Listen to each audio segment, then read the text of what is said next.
I think that when we talk about race, we tend to focus on individual acts of prejudice, which is why UKIP often come up, because they'll overtly say stuff that we find offensive. But unfortunately, the issue of race, if we understand it, is a lot more insidious. And it takes a lot more of a historical view to understand the difference between individual bias and structural racism and privilege. And the idea of Great Britain was intimately tied to the fact that Britain's invaded almost every country on the earth, literally. No, literally, there's a map, you can Google it. And so the idea of our greatness was intimately tied to this idea of empire, which was intimately tied to what Rudyard Kipling calls the white man's burden, to go and civilize all these stupid brown folks that have been writing and having civilizations for thousands of years. But let's forget all of that. And so if we fast forward to today, when we talk about structural racism in Britain, do we have the same institutional disparities in rates of imprisonment that they have in America? Yes, absolutely we do.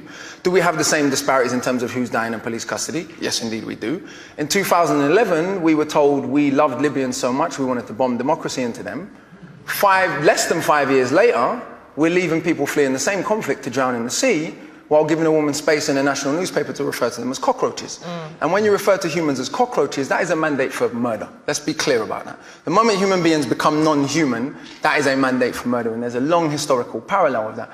Today, Germany, the country that bombed this country, in our grandparents' lifetimes, so theoretically the grandchildren of Nazis can get in and out of England easier than the grandchildren of people from the Commonwealth who fought against the Nazis. And where do they come from? When we talk about immigrants, do we mean people from Australia and New Zealand? Didn't Boris Johnson go to Australia and say, hey, we're culturally the same? Was he talking about the Aborigines when he said that? We call them expats. Right. White people have such a different way of classifying themselves that white immigrants are expats and non-white immigrants are immigrants. So when we say immigrants, if we go to border control, we can go there, Yarlswood, and we go and look at who's there. It's not a bunch of white people from New Zealand. So we have structural forms of privilege and bias that are much more insidious and much more difficult to overcome. The reaction to Africans and Asians coming here post-World War II, to rebuild the country after the Queen's German cousins bombed it, the reaction to them was one of general hatred.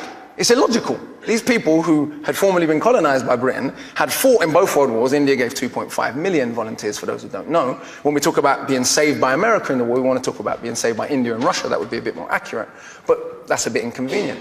But the reaction to those people and their descendants has been one that is about structural bias and privilege. The greatest metaphor for this might be Canary Wharf and Tower Hamlets.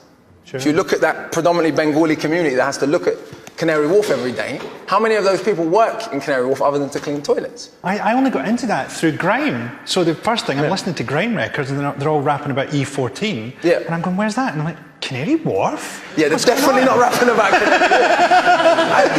I suppose what I'm saying is not about saying that there's bias and bigotry everywhere in the world. The country my grandparents come from, it's pretty much generally accepted that they don't like gay people.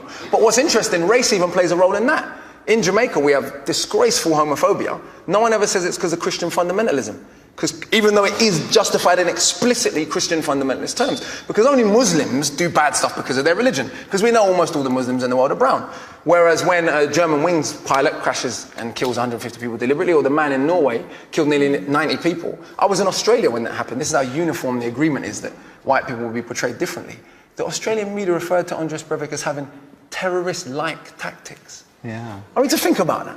Yeah. This guy killed almost 100 people, and he's just almost a terrorist. And he'd written a crazy thing about Muslims. No, it's very clear. I mean, he was a terrorist by any standard. The idea that white is right isn't just a European idea. It's an idea that has had insidious implications, because no matter what, the 700 people that were left to drown off the coast of the Mediterranean, were they white human beings, they wouldn't have been left to drown. And they certainly wouldn't be called cockroaches. Well,